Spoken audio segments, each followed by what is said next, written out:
welcome back to the C-Files podcast. I'm Luke, and I'm Fordie. yes, someone got it. I've had you on enough times that someone's got the I'm Luke, and yeah.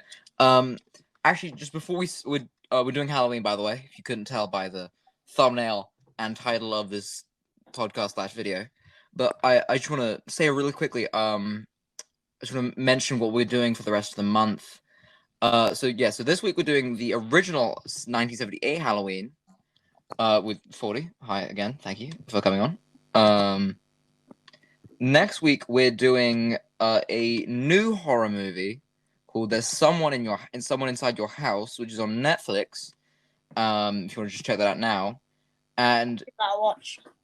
Yeah, and at the end of the month we're doing No Time to Die. And we were going to do it at the beginning of the month, but the guy, my friend, who knows a lot about James Bond and was the reason we're going to do it, he got COVID. Does he go to thingy? No, he doesn't go out. He doesn't go to schools.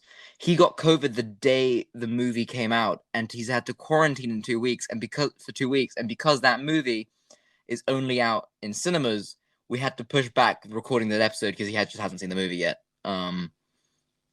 Which is a shame, but that'll come out on the 29th. So yeah, just wanted to make sure everyone knew that. So that's what we're doing for October. Yeah. Sorry. Yeah.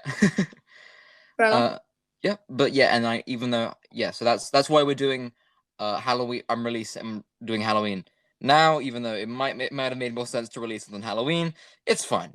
Yeah, just so you know.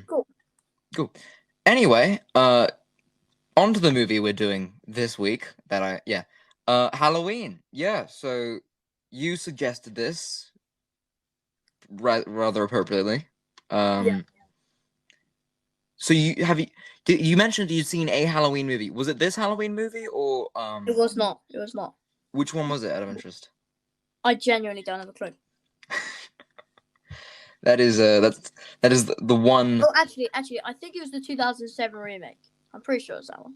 Yeah, that's a weird thing with this movie. Because I'm partially doing this because of the Halloween Kills comes out this week. It comes out. Yeah, I think it comes out this week. Is it the dead meat one, right? I think so. Yeah, Halloween Kills comes out this week. So, that's happening. But they've done this. Is it like a new film? Yeah, new film's coming out this week. Halloween Kills. Oh, nice. Have you not seen it on the side of every bus? No, really. Oh, seriously? All right. Yeah, so new movies coming out this week. But they've done the annoying thing where there are 3 movies called Halloween. There's this one, there's the 2007 remake, and the 2018 one. Even though it was a direct sequel, they also called Halloween. Ooh, yeah, that's kind of annoying. Probably for marketing purposes, just so people didn't think it was a sequel and would see the movie, but still. Kind of annoying. Cool. I don't know. They should have called that one Halloween Kills, this one something else, and kept the Halloween Ends for the one that's coming out next year. Yeah. Yeah. Anyway, so yeah, we're doing. I've always. It's weird. I hadn't seen this until I saw this on Halloween last year. But it for some reason took me just a long time to get around to it. I don't know why, because I've always thought Michael Myers as a killer was always just like an interesting. I've always thought he's more interesting than Jason and whatnot. What about you? Had you seen this beforehand or what? Yeah. I've seen like I said, I've seen the 2007 one. Mm-hmm. Then whatchamacallit? This one I hadn't seen, and then I said we should watch a Halloween film. I didn't specify which one. I said anyone. Yeah. Because they're kind of good films. I think they're pretty good. Yeah, they vary. It's a weird franchise because you saw the 2007 one. That one is very different to this movie. I don't think it's that good. It's not. I legitimately couldn't get through the movie. The director, Rob Zombie. I don't know how. Do you know any other stuff? Do you know Rob Zombie? I'm just not a clue. He's this director, and he describes his stuff as hellbilly, which is just like it's it's just brutal. All of his stuff is brutal. It's weird. It's one of those things where I respect what he does, and I think that I'm like very happy for him. The fact that he's been able to make the movies he wants to make, and I think that's always I always think envy. I think I'm always like envy kind of directors who are able to make movies the way they want to make movies, because I know there's a lot of just studio interference with most films, but his stuff, I'm just like, Jesus Christ. I tried to watch it a while ago with a friend because he likes Rob Zombie a lot. I was like, sorry. Fair enough. He could just tell like I was like, and I'm like, I love horror movies. I'm not like that. I'm usually not the guy in the friend group to do that, but just his stuff really. Fair enough. But the director who did this movie, sorry, what were you gonna say? I was gonna say, did you see The Nun? Saw it last night. I haven't seen The Nun. Is that any? I heard that wasn't great. It's really bad. Okay. Like, really, really bad. No, I'm legitimately like not. I don't think I've seen any of those Conjuring movies, like the Conjuring franchise movies. No, The Conjuring's good, mate. The Conjuring's solid. No, I've heard they're really good. It's just the people they're based off, Ed and Lorraine Warren. The like the ghost hunt. They were in like Annabelle and stuff like that. Yeah, because there are real people, and they are, in my opinion, bad people, because they're 80 whatever. They're like, I think Ed's dead now. I mean, they do literally like diagnose people's houses with fake stuff. So no, I know. I just like feel. I mean, they're basically because I don't know if you're doing this. I don't believe in ghosts and whatnot, but they're basically con artists as far as I'm concerned. I don't know if do you believe in the occult, if you will? Not. It's not for me. No, but like, do you think it's because I know some people think it's real. I don't. Like ghosts and stuff. Yeah. I think. No. I think everything happens for a reason. Like. If you believe in it, I know. I imagine. But these two people, like Ed and Lorraine Warren, my whole thing is them like. I know. I think everything happens for a reason. Like I don't know. Even if you hear some dodgy sound in your house, it's probably happened because of something. But because I don't know. When I was younger, I always used to be really scared when I heard like a random noise in the house, even if it was a little dum or something like that. Like and I don't know. People always just told me that's just what happens in the house. Like why? Yeah, no. Yeah, but basically, so I was just saying, there was just Ed and Lorraine Warren. They're basically con artists, and I think I don't like them I think as people, they're not good people. So I think it's a little. I've always thought it's a little weird how the Conjuring franchise makes them very lovable. You know. I mean, I haven't seen them, but I know apparently people really like them. So, and that's my kind of weird quirk with those movies. Also, I'm really bad at demon stuff. The thing that scares me most in horror movies is, it sounds a little immature, but basically my thing is if I can kick it in the balls and run away, I'm not that scared of the thing, you know? Yeah. That's why I'm never really particularly scared of slashes, but like supernatural stuff like Sinister, I'm just like, nope. I think I find the scariest stuff is when people have like mental diseases and stuff like that. Like I think psychopaths are more scary than like I don't know monsters and stuff. Because like the thing with psychopaths, not psychopaths isn't like Jason Voorhees because it's like slasher, but things is just literally like it's about like I don't know like psychopaths like Get Out and stuff like that. Yeah, that's got like legitimately creepy things in it. Yeah. For me, that's more scary. You know, like proper. Yeah. Just weird.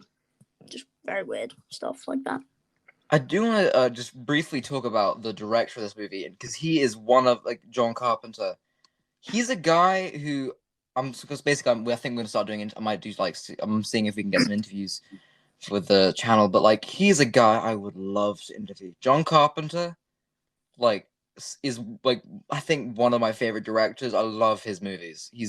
I love his style. I think his 80s movies are incredible. I know he's got his 1980 movie, which I think he did after this. The Fog. I know people think it's fine, but I love that movie. I haven't seen it. Is it a watch? I mean, I would watch it. It's very like Halloween. It's basically you know how this movie is it's very quiet. It's not super high tension. You know. Yeah, right, sure. It's relatively. It feels a lot like that, and it's just like I don't know. I just love it. He's all of his movies feel very dark, and they have I think the same cinematographer. I can't remember his name, but they've done on his movies, and he's really cool visual. He's always really good at finding like great visual shots, and Okay. like he did The Thing. You know The Thing No, with Kurt Russell. You don't know The Thing? I don't know the things. I mean he's done that. I don't know. Actually, that's probably his famous thing. Should I know about the thing? It's the movie The Thing. I can't believe you never heard that, dude. Let me look up. I'm looking up the thing. Yeah. No, but he's a director who I really admire. I genuinely have never heard of this. Oh, okay. It's a film, but it's... I was about to say, is it 49 minutes? No, it's an hour and 44 minutes. Yeah. In remote Antarctica, a group of American research scientists are disturbed at their base camp by a helicopter shooting at a sled dog. When they take in the dog, it brutally attacks the human beings and canines in the camp. They discover that the beast can consume the shape of its victims. Yeah, it's not Halloween. It's very different to Halloween. And the camp doctor lead the camp crew in desperate, gory battle against a vicious creature, for it picks all of them off one by one. And it's an American film. Sorry, yeah, no, English. It's English. It's English. Oh no, sorry. No, it's not. Yeah. Yeah, but he's a weird director because he's done he does stuff like Halloween, but then he also does like very far out stuff like The Thing or They Live, which is a movie about a secret alien race controlling humans, which sounds a little crazy, but I would check it out. I think it's on Netflix now. Okay. Yeah, but basically, so I saw basically I kept saying basically. There's this. I would check it out if you can find it. It's on the podcast app. It's a series. It's called Halloween Unmasked, and there's a lot of interviews with Jamie Lee Curtis, who's like the star of this movie, and John Carpenter, and they discuss this movie. And I found out the reason. I think a big influence on this movie because it's set in suburban Illinois, even though not entirely unobviously filmed in LA. Yeah. It's definitely suburban, but like it's suburban. I mean, and I'm surprised this was. It is a very interesting snapshot of like LA, of like suburban LA in the 70s. Because I doubt it looks like this now. You know, probably. I very much doubt it. Oh no, I've never been. Have you been to LA? I've never been to LA. I was gonna go over the summer, but COVID. So I'm going in the Easter. Oh, great! Well, tell me if it still looks like this. I don't know if it's going to be at the top of my list to go and see suburban LA. Thank you. But like, no offense. Yeah, but so apparently, if I do go around and see suburban LA, I'll tell you what it's like. Thank you. No worries. Yeah, but apparently John Carpenter. I can't remember where did John Carpenter grow up? Because I remember hearing these stories about what on the podcast where he grew up. Where did John Carpenter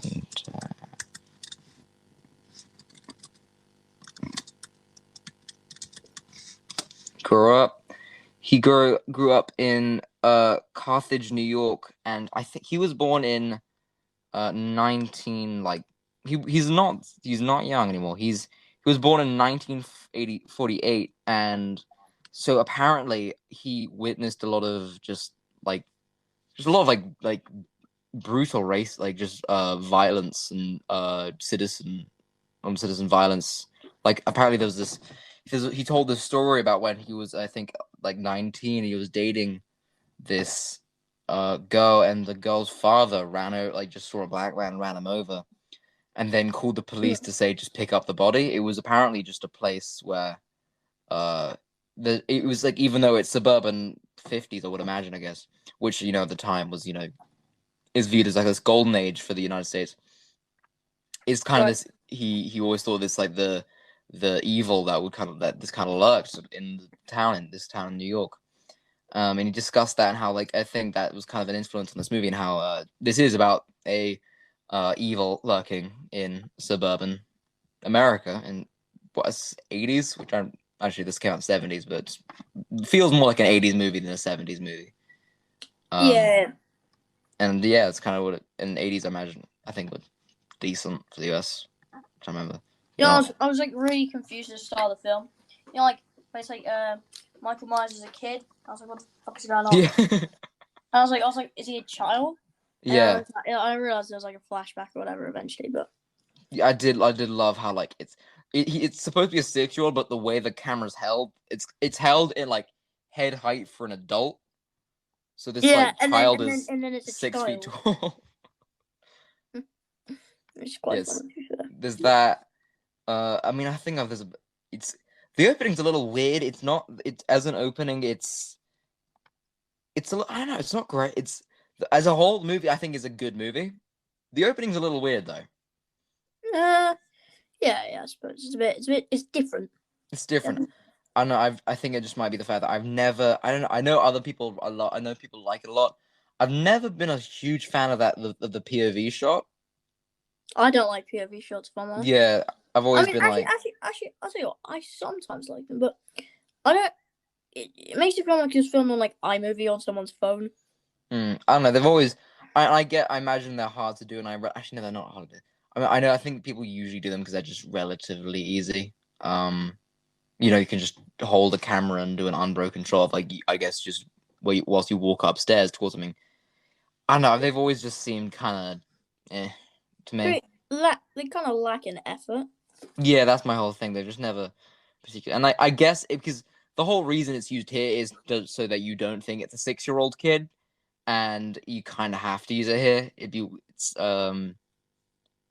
I mean, I think nowadays, you could just frame it differently, where you do it where, I don't know, you start it with someone getting murdered, and then like you could show it with sort of shaking camera and stuff like that, and then eventually reveal it without having to do the POV of him walking up the stairs after her and her boyfriend go up to but then like 30 seconds later come downstairs again. So I'm like, okay. Not gonna say anything about Nope. Keep on the down low. Keep going. But yeah, so that I thought that was kind of funny, but it's one of those weird things where I think this was one of his earlier movies. I don't think he hadn't hit that like the 80s boom. He kind of did that kind of boom he hit in the 80s. It's weird. It doesn't feel like most Carpenter movies. Usually in most Carpenter movies, they're quiet and they're slow, but they're more. They're slightly more fast paced. This feels very slow. It was very slow. It's a very slow movie, and But then I feel like as soon as it got into its action, it kind of went like that. Yeah, I think and nowadays, basically the biggest thing in it for most fans is just like the feeling, the tone it creates, and I think it's just one of those things that maybe slightly ruined for me because just as a modern audience watcher, I'm slightly more prone to faster paced movies because movies nowadays are just faster paced. You know, I tried to watch a film the other day with my parents, and it was it's called damn it, what's it called? Can't remember what it's called, but it's called like damn it. Basically, it's about all these guys who get out of jail and then do a heist. And Ocean's 11? No. Okay, just checking. No. That's a good film though. That is a good film. You know, oh wait, actually, what's this film called? I'm thinking. Basically, it was in the 70s, and we actually turned it off. Like my dad was telling me, back in the 70s when it was made, it was like the biggest film of like. The biggest film for like 5 years straight. Mm-hmm. Oh, what's it called? Let me find this film 1 minute. I'm thinking. Yeah, but it's weird how movies like that you hear are huge, just aren't. They're just a lot slower paced now. I feel like they feel a lot slower paced. Like even the original Star Wars. Okay, yeah, it's called The Usual Suspects. Oh, Usual Suspects from that's from like early 2000s. Yeah, I know. It's actually 1995, but I thought Yeah, it it's was not that old. My dad was telling me it was like, but it's so slow. We tried watching it, and it's so slow. I think it is actually considered slow even for then. I don't know.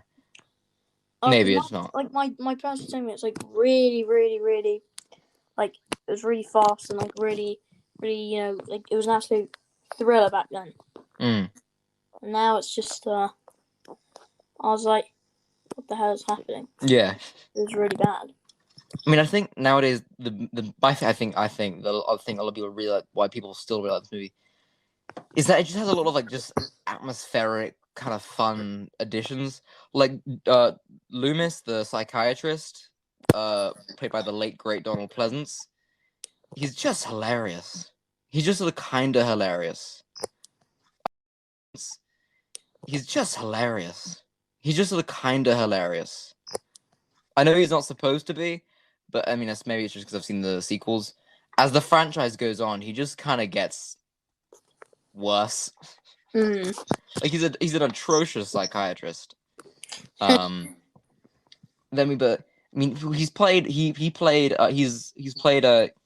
played Blofeld in the original Bond movies.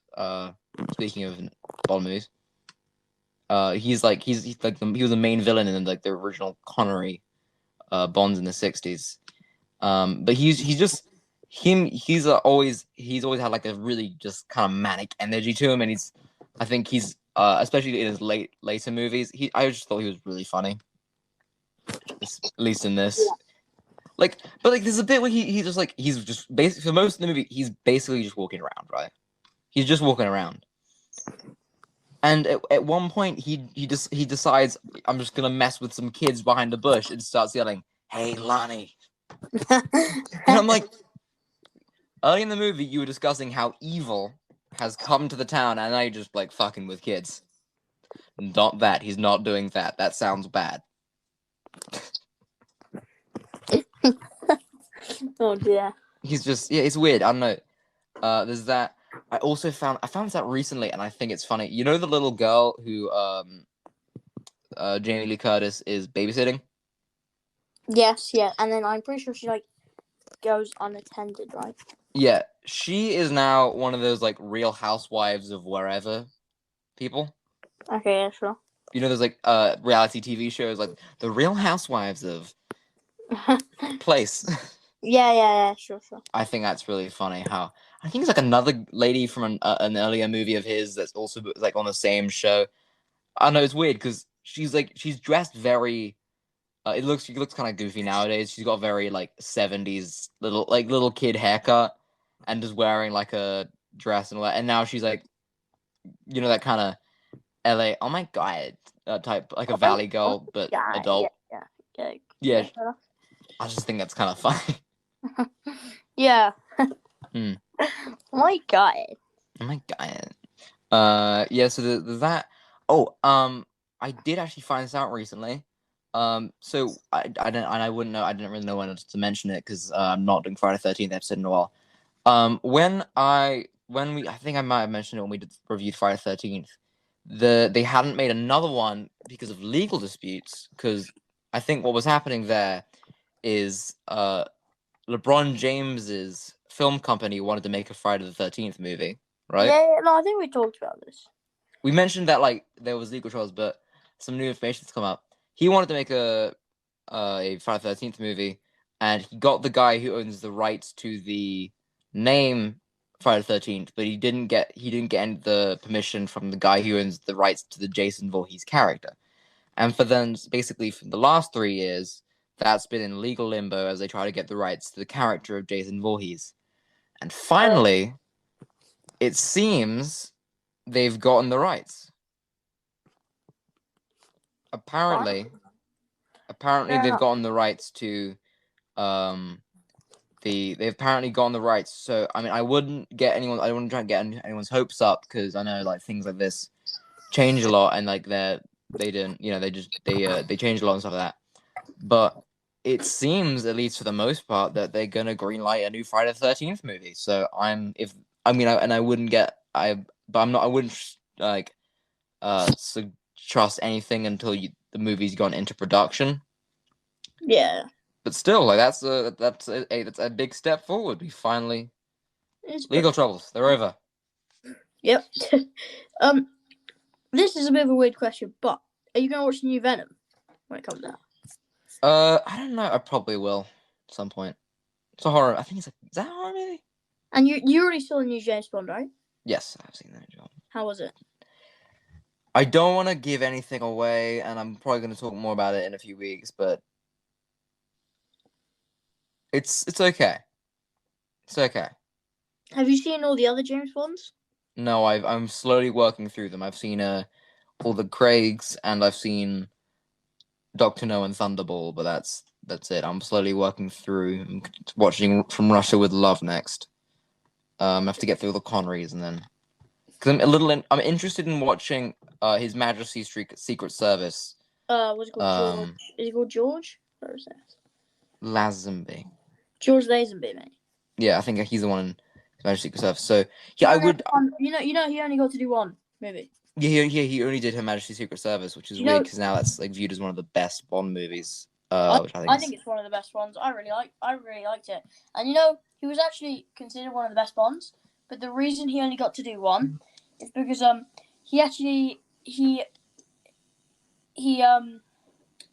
so I think he was before Roger Moore. He was. It was him, and then it was Connery, then him, then Roger Moore. I think it was Connery, then this guy called Timothy Dalton. Actually, Dalton. No, I think it was. I'm trying to remember. It's maybe it went Dalton, Connery. I know it's no. Dalton was in the '60s. It was in the '80s because his movie was in '85. So I think it was.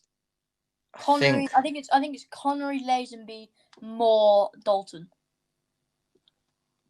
Moore. Hang on. One second, I'm trying to remember. It's Connery, Lazenby. Yeah, I think so. That's probably it. I think so. Yeah. And basically, so, you know, Lazenby actually was asked to do a second film. Mm-hmm. And he turned up, and his hair was like really long. He had a long beard, long eyebrows and stuff. It was the 70s. He looked homeless. So they said, "Okay, you're not going to do another film unless you shape yourself up." So he came back a week later with like a new haircut and a new beard, and by then they'd found Roger Moore. Oh, so they're like, no. All right, that's what happened. Found Roger Moore, who was like a lot more ready for the job. All right. So I think that's the story, but about how but I thought it was a pretty good Bond. I think the best one I've seen is Skyfall. Yeah, it's the new one isn't Skyfall level. I think it's a movie. It's divisive. It's got a lot of like spoil. I don't want to spoil it. There's a lot of stuff. A lot of stuff happens in it, but check it out. Especially just because you know.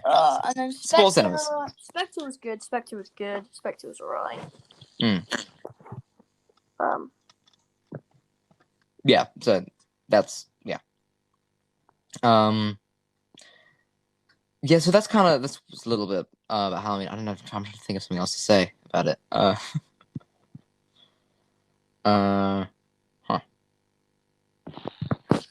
Yeah. I will say that this movie, it's really made me want to rewatch a lot of Carpenter movies. I would absolutely, especially if you're a horror fan.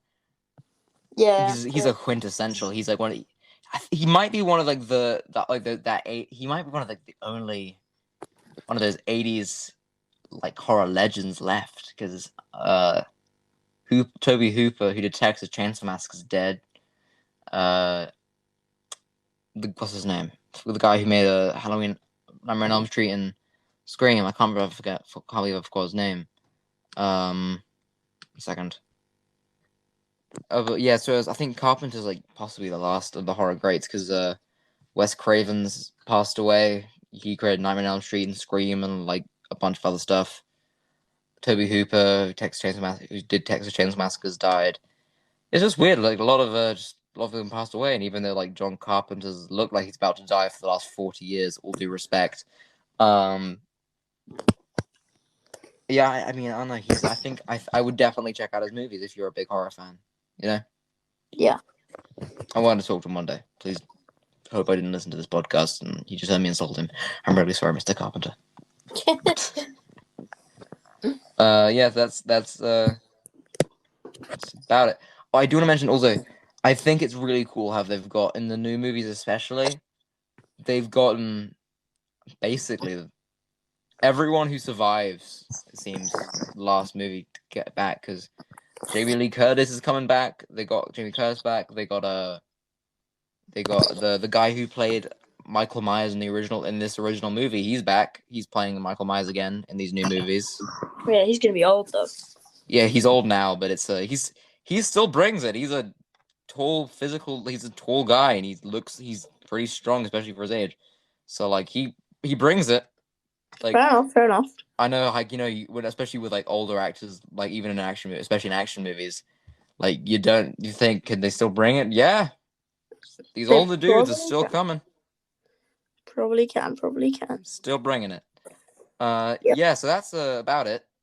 I don't know if you have anything else to say. No, pretty much wraps things up. I think we're good. I just want to shout out the new horror channel which that started this week. Study of the Dead.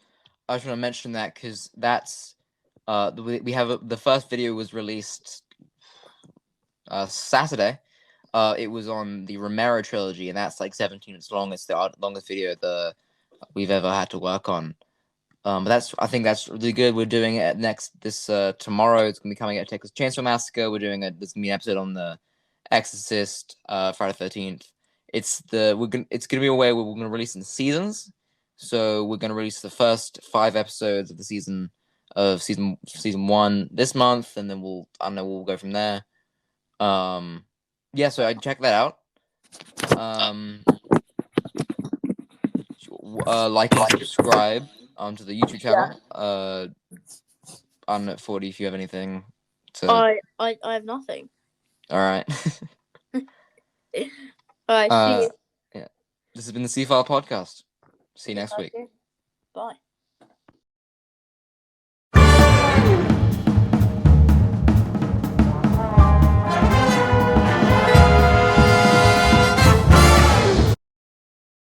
Hi, this is Luke. If you liked that video, please like and subscribe, and click the bell icon for notifications about new videos.